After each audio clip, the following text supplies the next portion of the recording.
I think it's very important because, we start talking about all this stuff of things, if you grew up or around in the 80s and the 90s, you saw all this drug movies and this and that and the, making it look like, what a extravagant lifestyle that it was. But, from what I'm gathering from you and some of the connections here that I'm getting with the government, there's a far more nefarious thing going on here.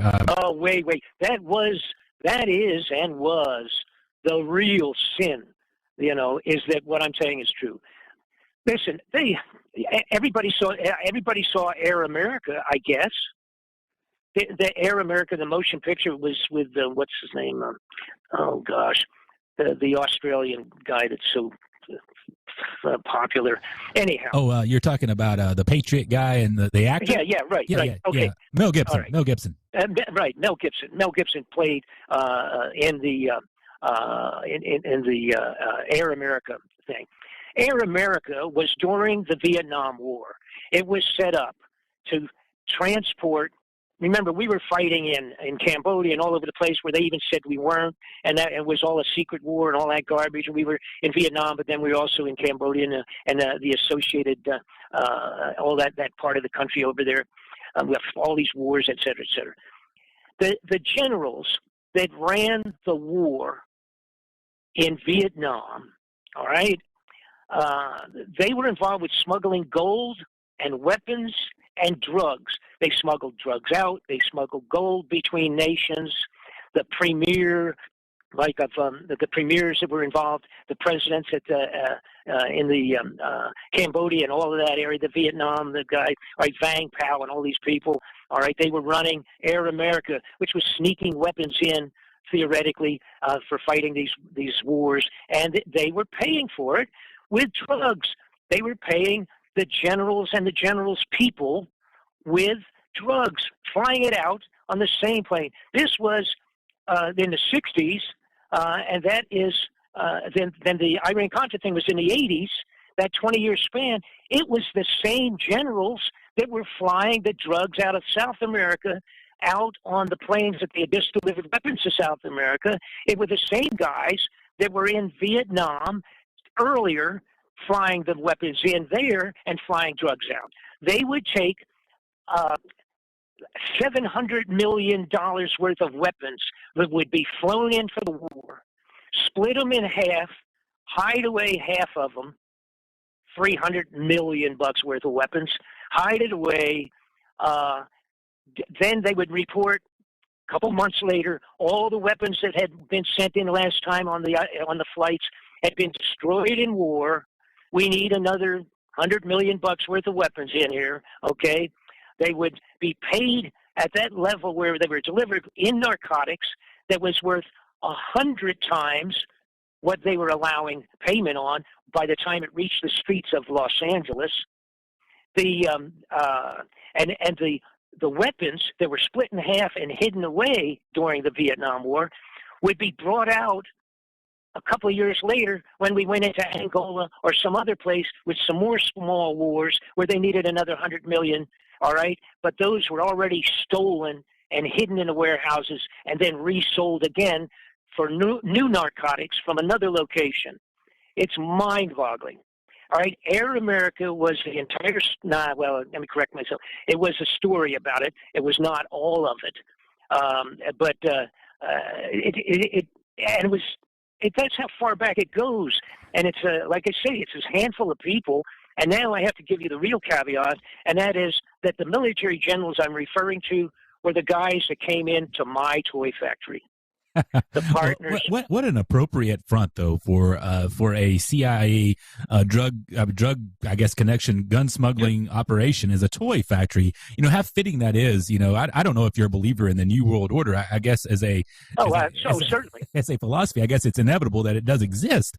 The nefarious part that I draw out of this story is, they're actually there's two pieces to this whole drug operation. They're not only trying to make cash off of it, but I think they're really trying to destroy the fabric of American society, and I think they've done a pretty good job of that. And not that absolutely, I'm a libertarian at heart, but when you have people working against you like this, there is just an inevitable piece of information here that you've given us. So, expand on that a little bit. I mean, what, do you think that like the Georgia Guidestones, for instance, is this like the reduction of the population? I mean, what is their end game with this? Oh, and I don't know about the Georgia Guidestones. I mean, everything they got on there certainly is kind of the mandates for the concept of one world order, new world order, one world government, and all of their needs, et cetera. And that also, by the way, and I can't get into all of that either, but that I discovered books that were printed in black and white by the United States government that listed all of the requirements that had to be applied to the United States of America to put us into one world government, new world order, and the steps that would do it, which included, now this was published and printed in black and white in '67, delivered in a large report to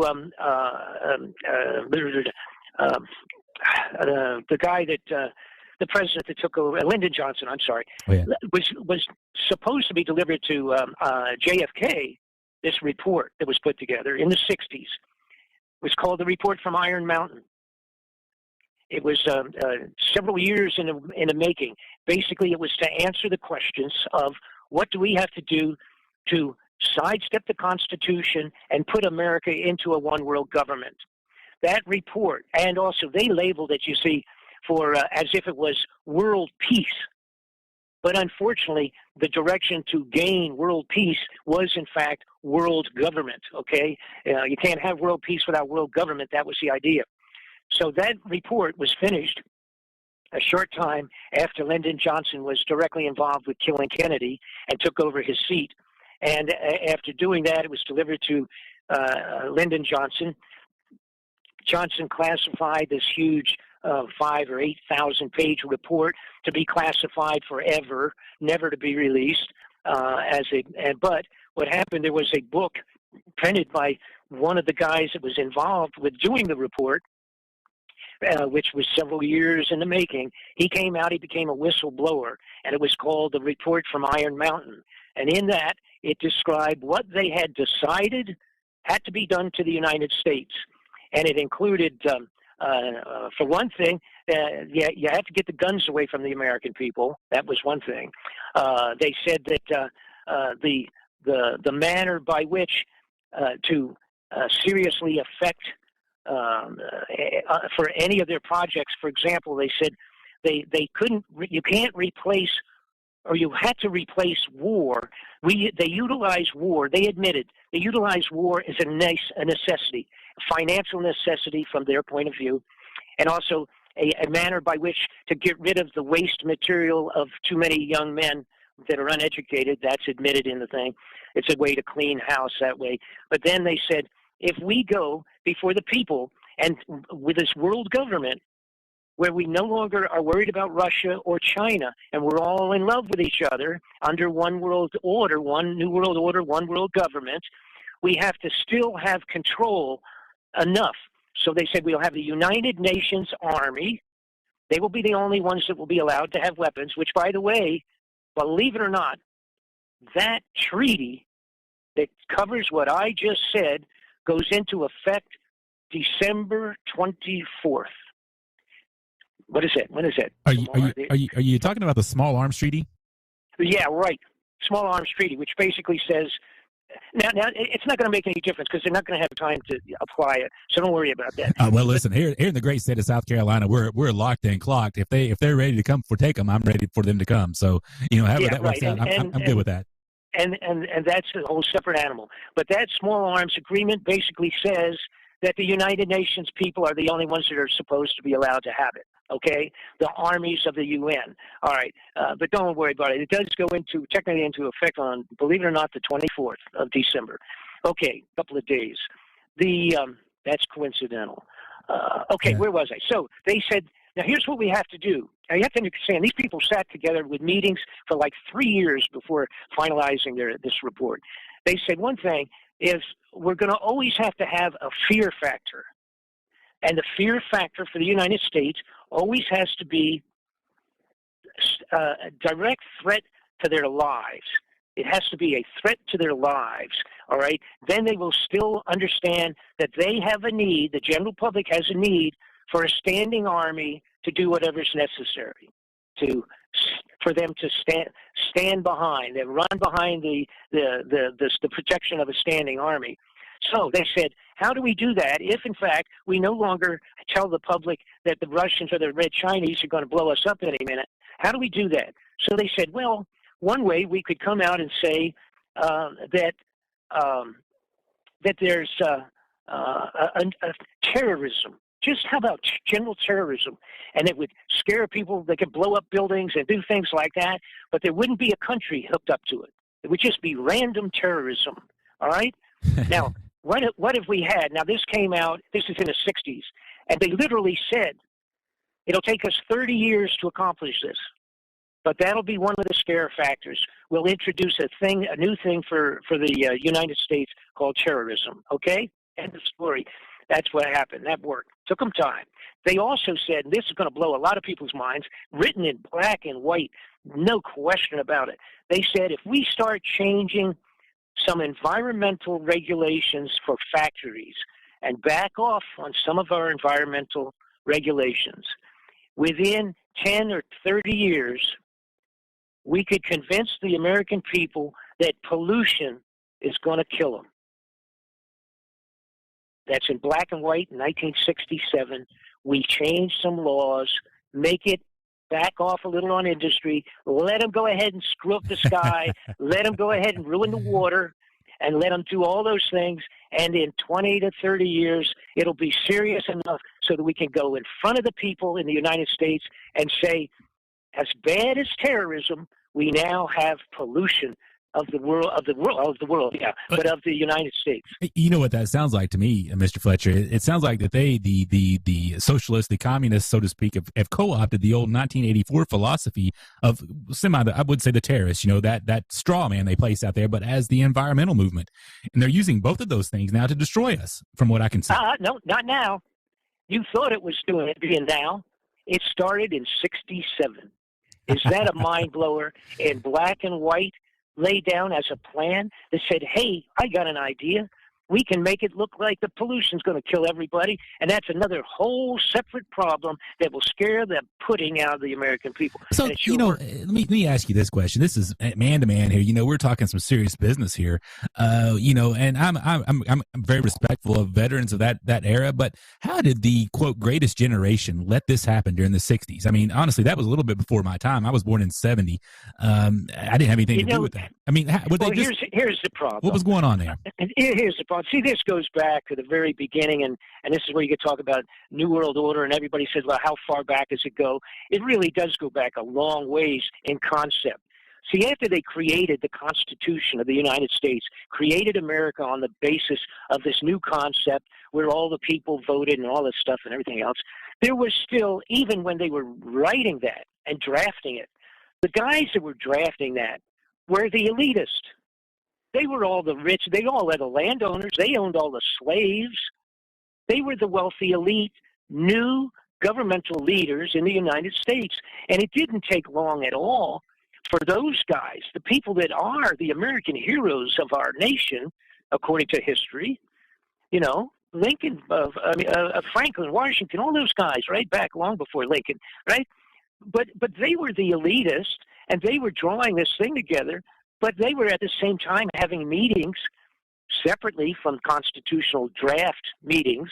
They were having meetings amongst themselves and saying, how do we control the banking? What are we going to do about the banking?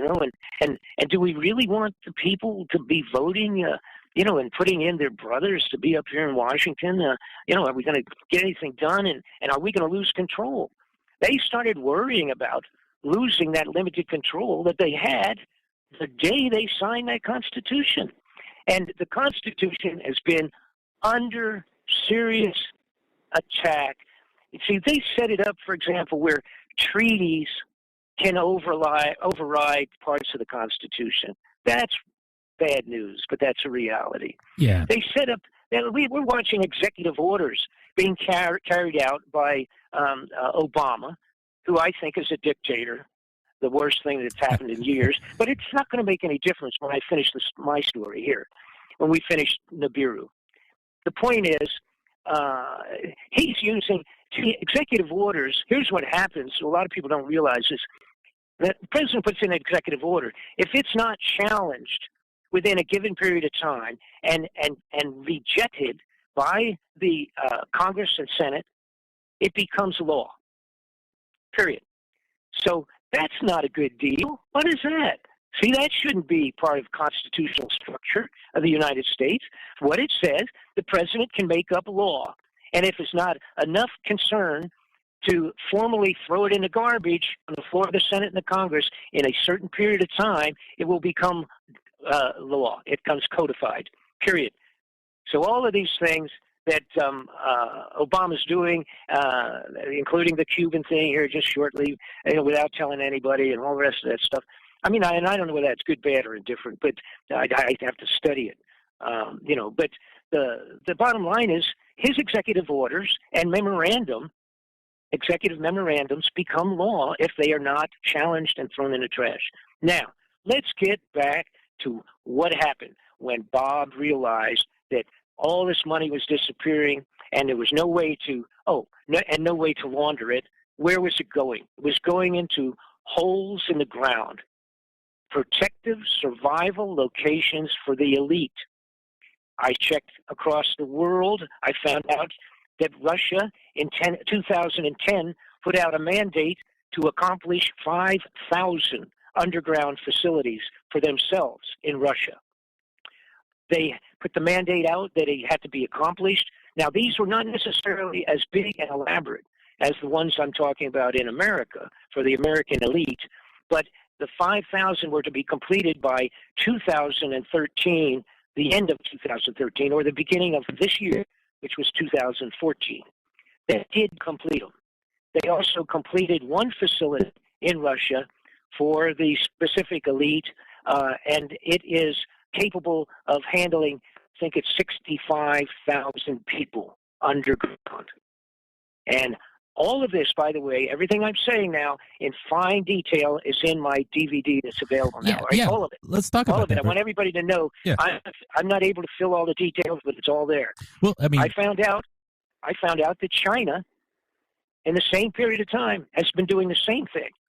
Now, they had thousands of underground tunneling and facilities for many years that people didn't know about in Red China.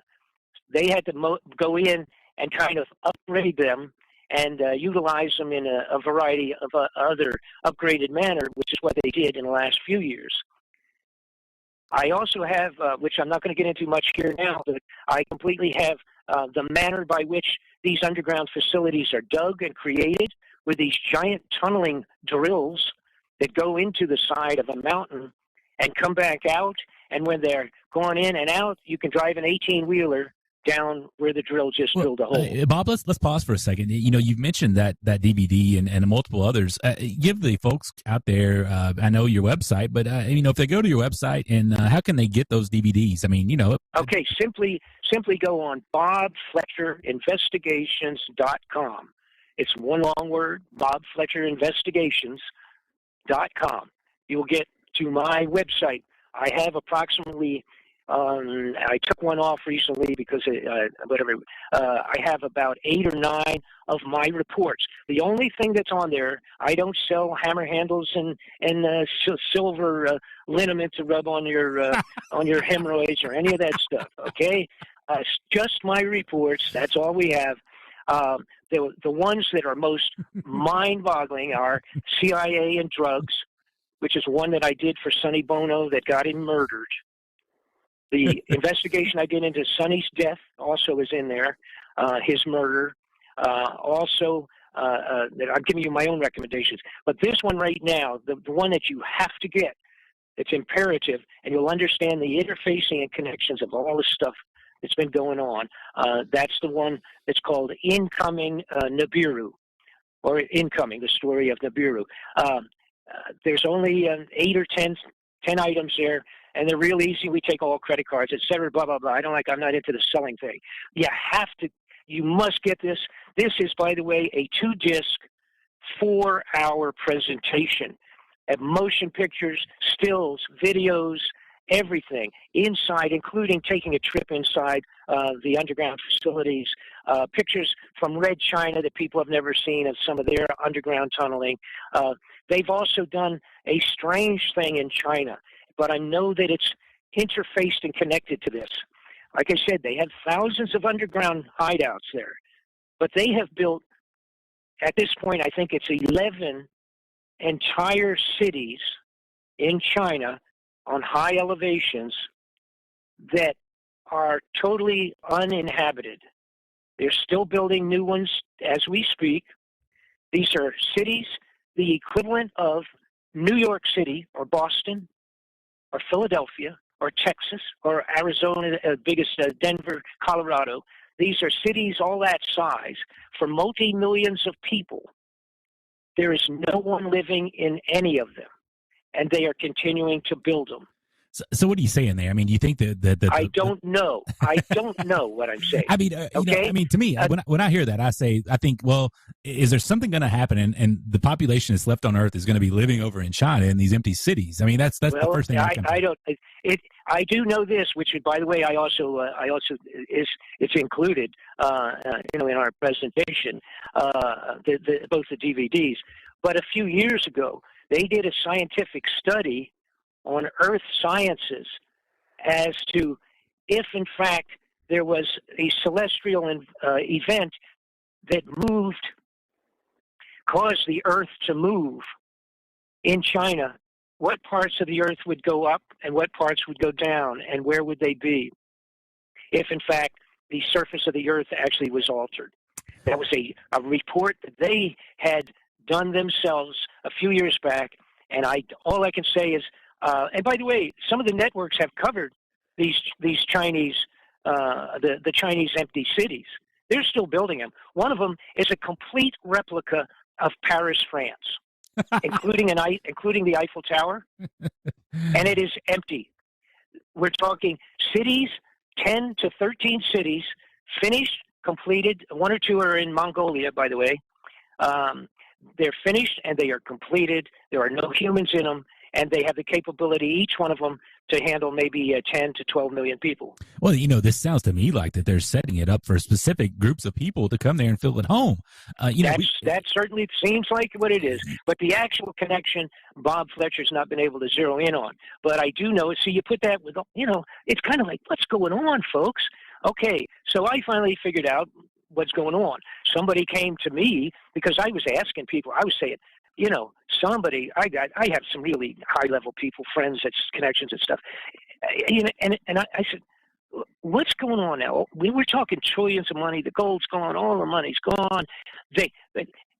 Here's another thing that enters into this. See, Uncle Sam, in 35 years, hasn't spent any money to fix a bridge or a tunnel or a power plant. The entire infrastructure of all of America is garbage. It's all 50 years old. There's been no infrastructure money. I mean, when I say none, it's like no gold left. There's probably a little bit of gold someplace. But when I'm talking about no money, you could take a list. I think the list and again, this is off the top of my head, so if I'm wrong, don't scream at me. But it was something like, as of a month ago, 30,000 of our bridges that should be condemned as we speak. Some of them with millions of vehicles going over them every day, in and out around New York, Philadelphia, Detroit, and all these places. They spent no money there. What's going on? Yeah, what's going on? I mean, let's look back. Right. Let's look back. Go back to the 50s. Eisenhower warned us about the military-industrial complex. And he hit it on the head. Yeah, and we've got people on our chat right now talking about robots and this whole Internet of Things and the new the synthesis of man and machine, singularity, and all this stuff we hear. It's not even conspiracy theory anymore. It's out there in the mainstream media. Glenn Beck's talking about it. You can see it on MSNBC. Any of the channels talking about this stuff. Every week there's a show about it. It's become commonplace.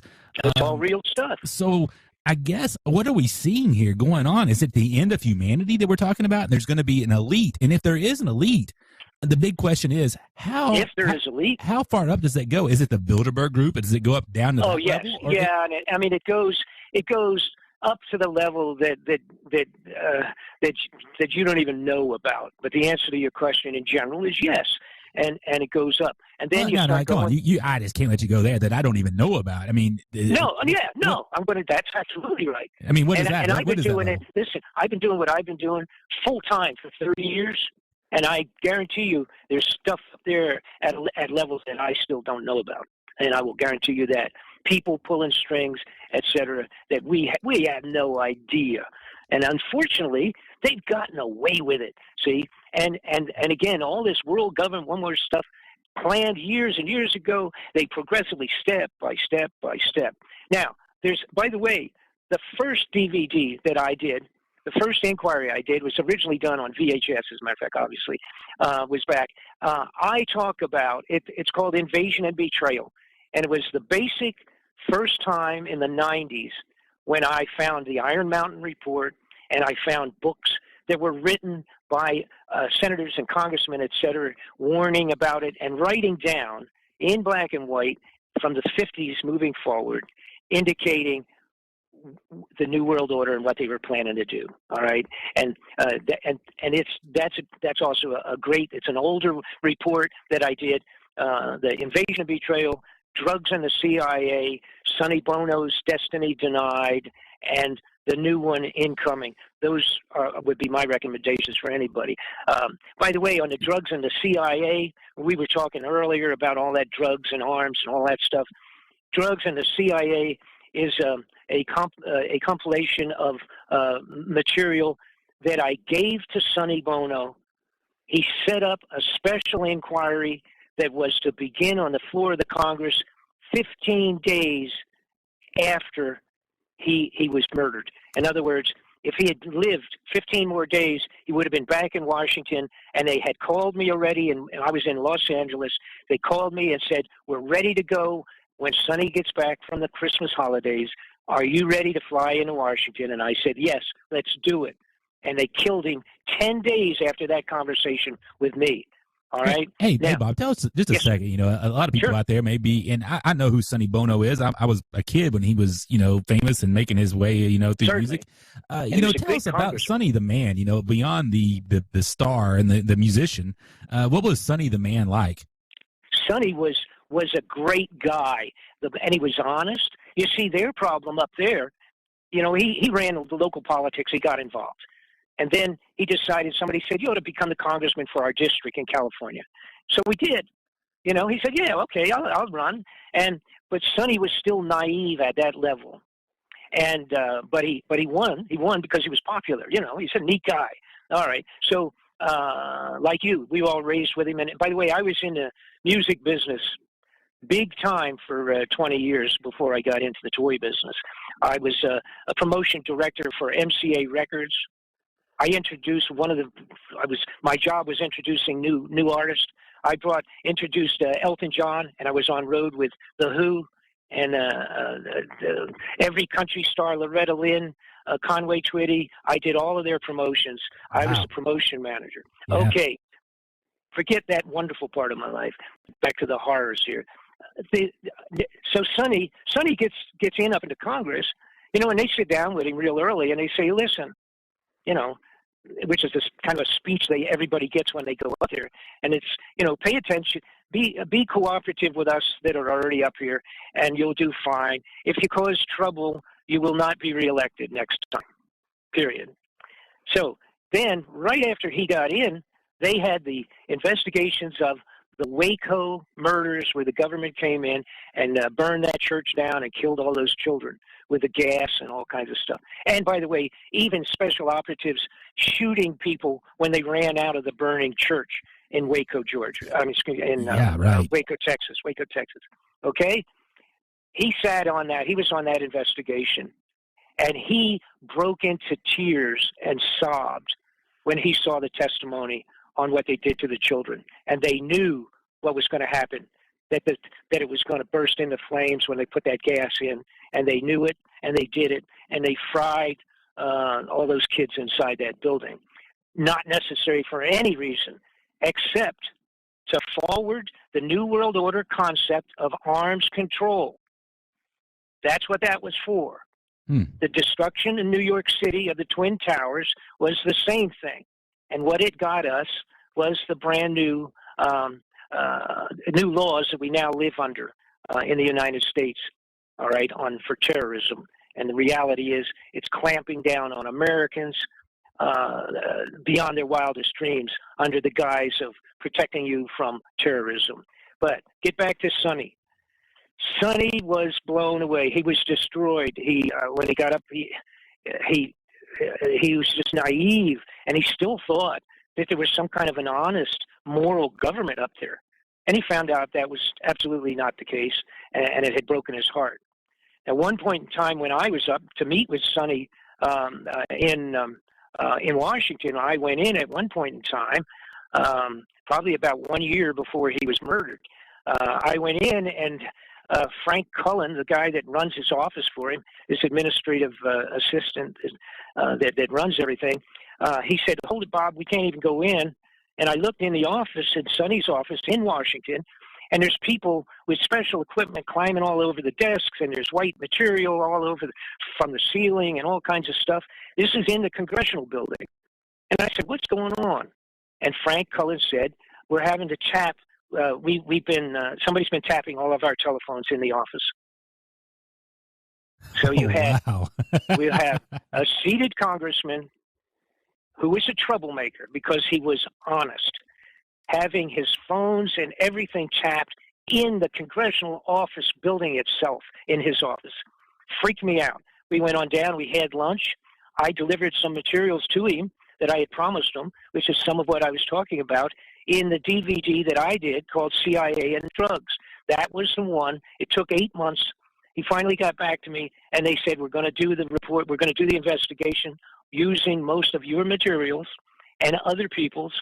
And that was 10 days after that phone call that I got in December.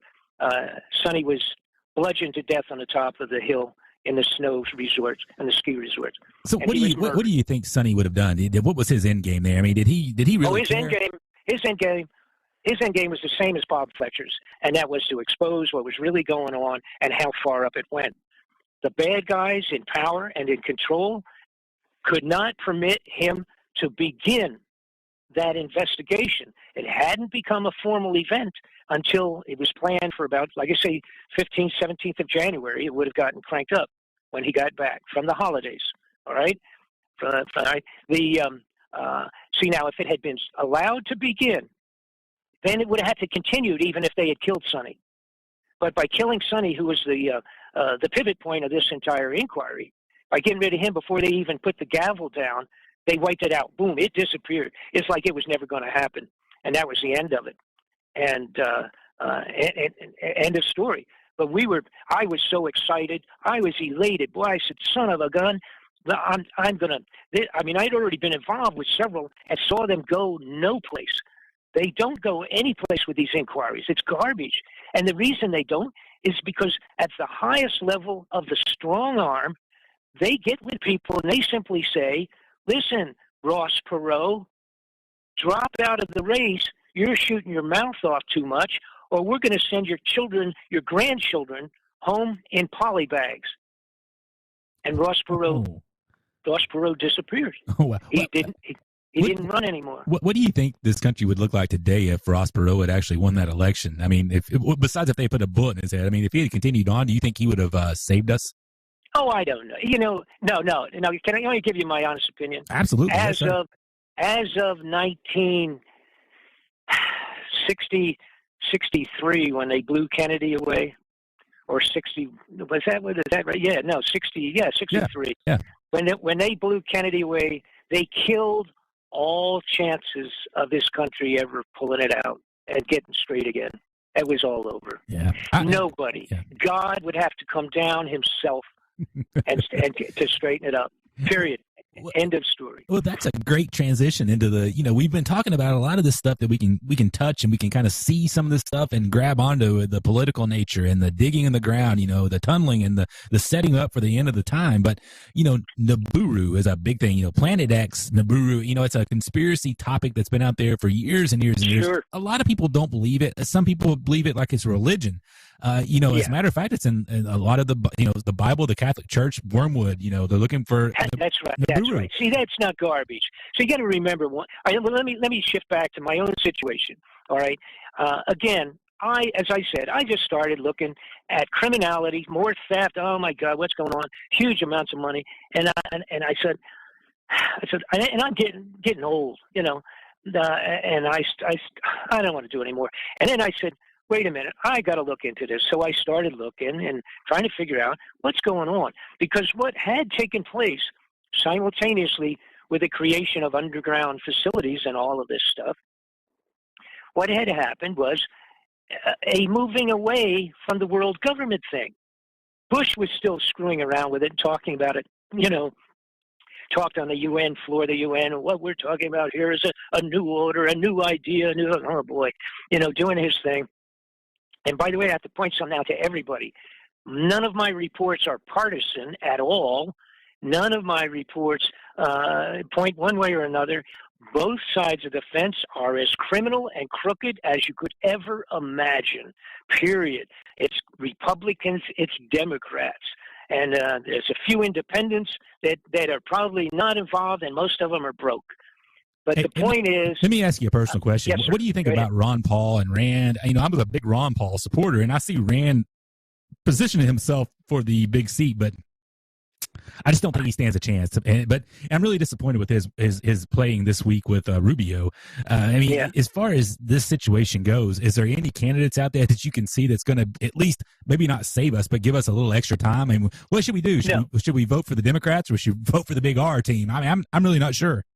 What makes you think you vote for anybody?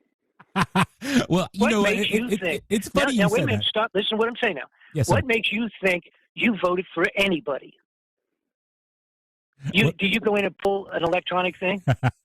Did you? I punched a button. Where that goes. You punched a button? I don't know. You're right. Wait a minute. No, I'm saying something very specific here. I was a candidate for United States Congress. All right. I ran against Bill McCullum, a bad guy. All right. Now, he was recruiting mercenaries in his office in the Congress, while in fact he was seated on the Iran-Contra inquiries about the very same people he was recruiting. Period. End of story. And that's the kind of stuff goes on people don't know anything about. All right. Anyhow, let me get back to my point. I witnessed and assisted in supplying information in one of John Kerry's inquiries on drugs and drug connections into the USA, CIA, national security agencies, etc. And he did. See, it's very hard first off to find out who's straight and who's not. So I'm not coming down. I'm not necessarily. He also was worried at one point in time. He was unable to contact me in the 80s. He thought I had been killed.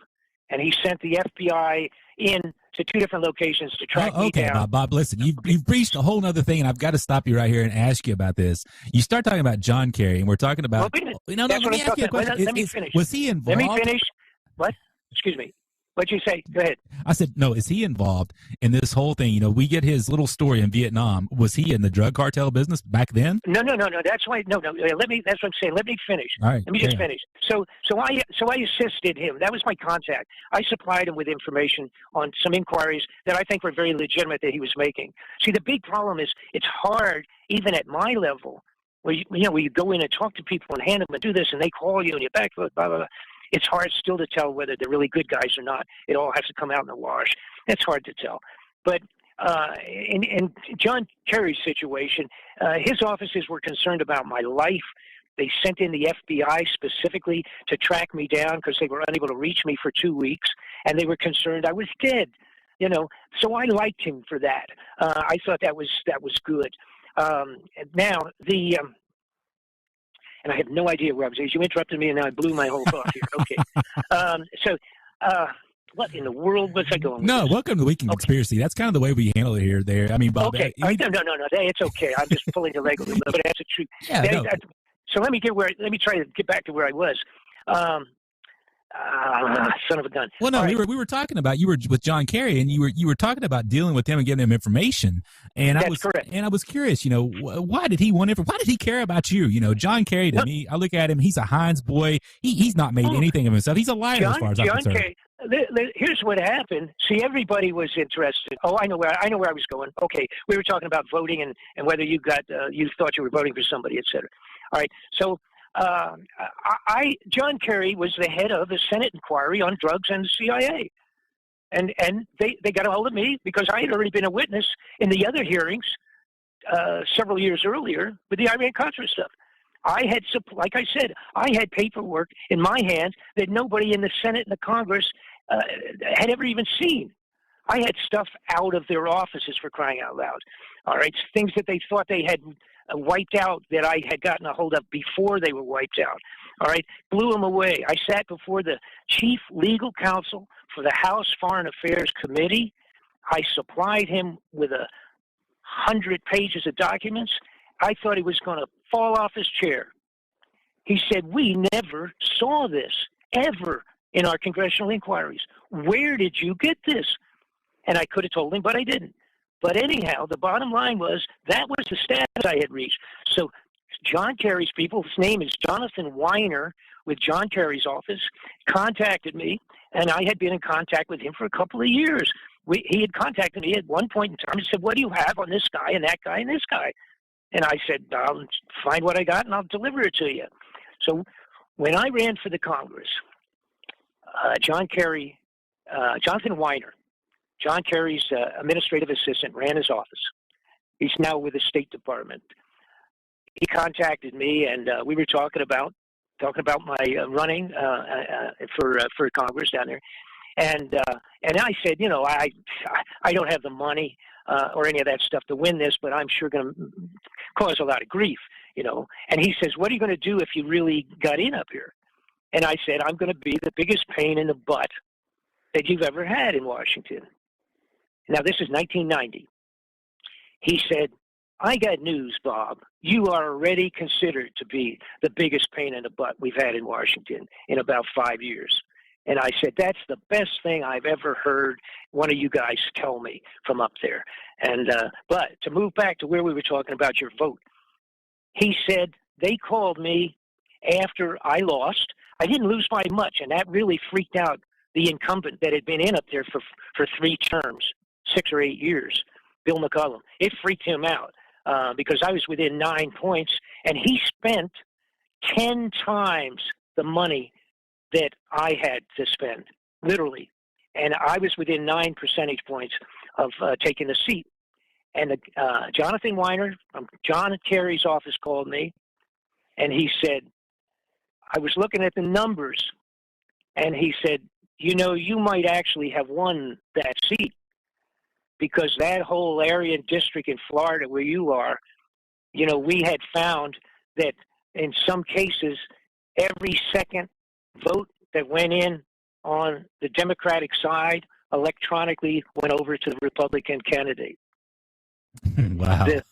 They had confiscated the machines and found that every second or third vote on the Democratic side in the state of Florida, several districts were going over to the other candidate. It was an electronic program.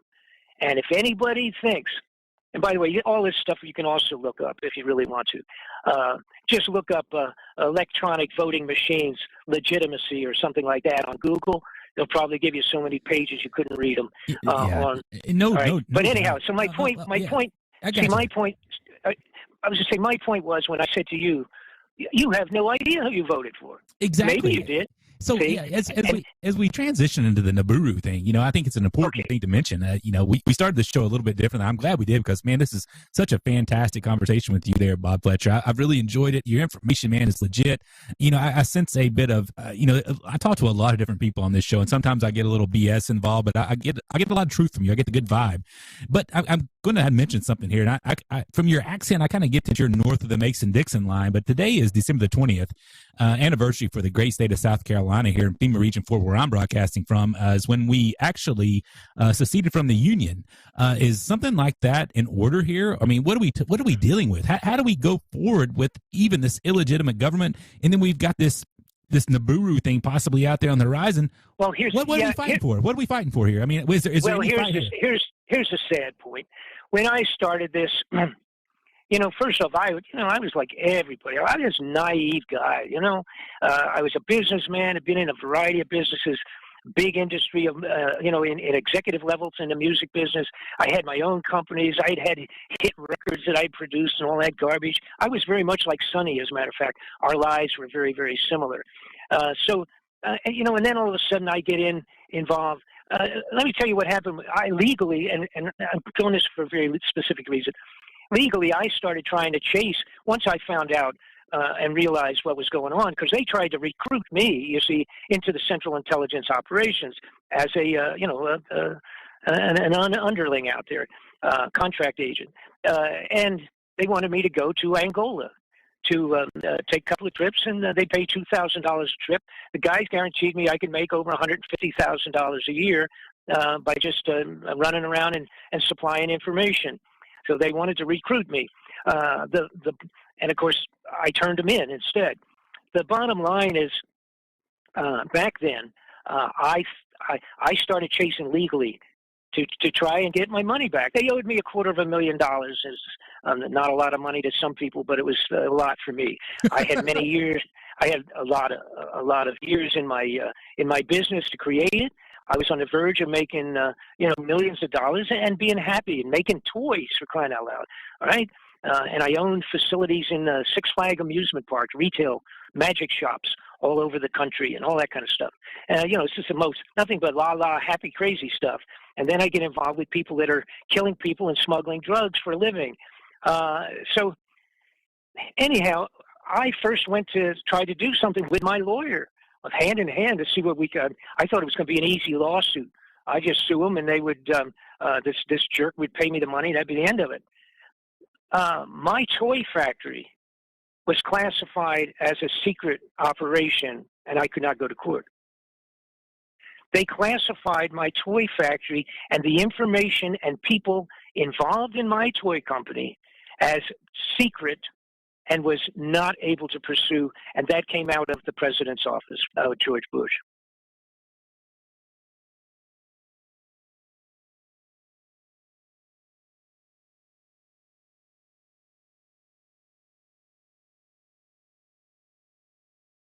I think it's very important because, we start talking about all this stuff of things, if you grew up or around the 80s and the 90s, you saw all this drug movies and this and that, and the, making it look like, what a extravagant lifestyle that it was. But, from what I'm gathering from you and some of the connections here that I'm getting with the government, there's a far more nefarious thing going on here.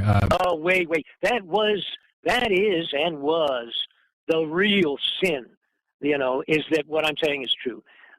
Listen, everybody saw Air America, I guess. The Air America, the motion picture was with what's his name?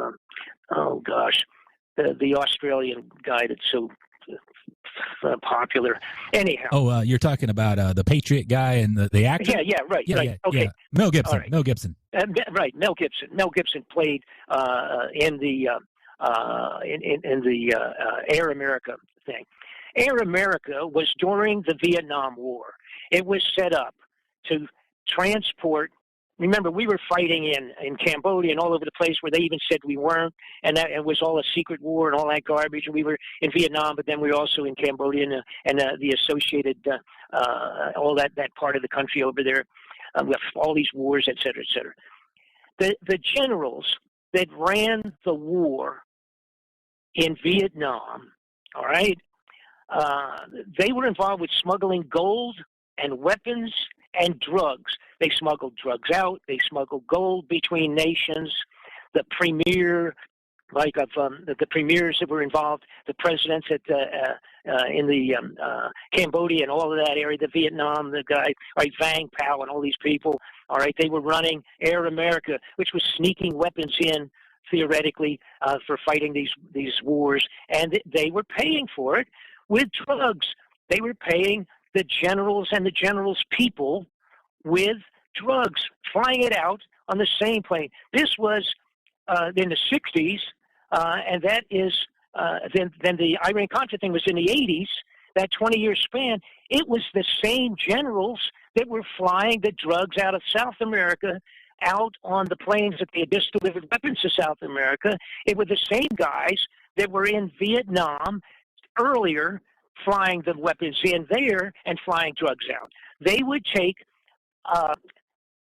$700 million worth of weapons that would be flown in for the war, split them in half, hide away half of them, $300 million worth of weapons, hide it away. Then they would report a couple months later all the weapons that had been sent in last time on the flights had been destroyed in war.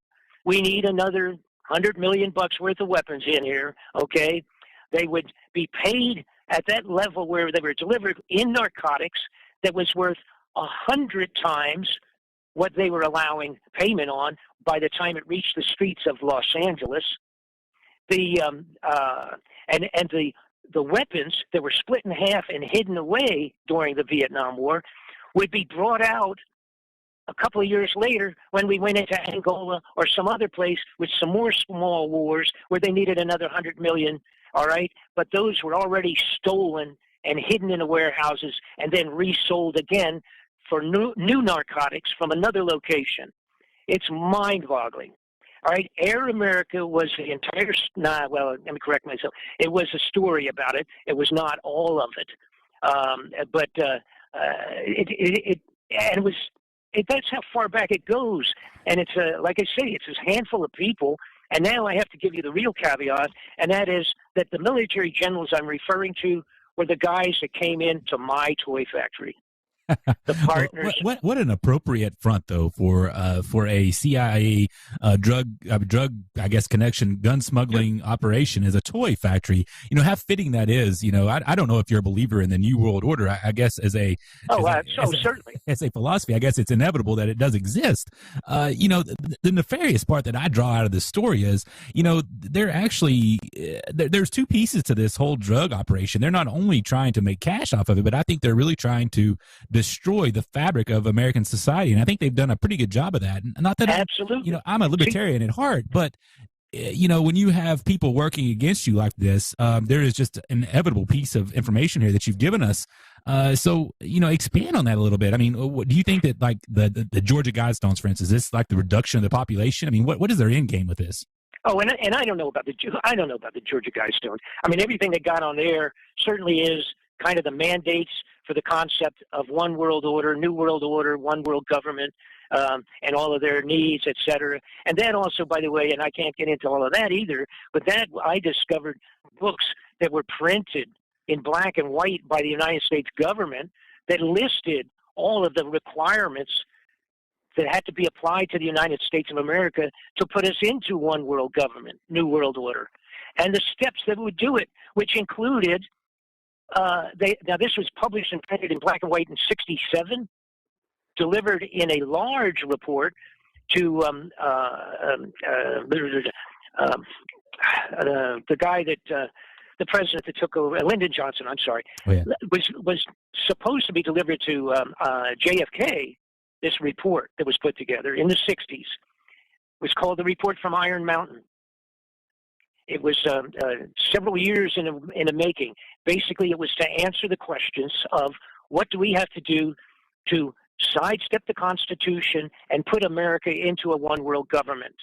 That report, and also they labeled it, you see, for as if it was world peace. But unfortunately, the direction to gain world peace was, in fact, world government, okay? You can't have world peace without world government. That was the idea. So that report was finished a short time after Lyndon Johnson was directly involved with killing Kennedy and took over his seat. And after doing that, it was delivered to Lyndon Johnson. Johnson classified this huge 5,000 or 8,000 page report to be classified forever, never to be released, as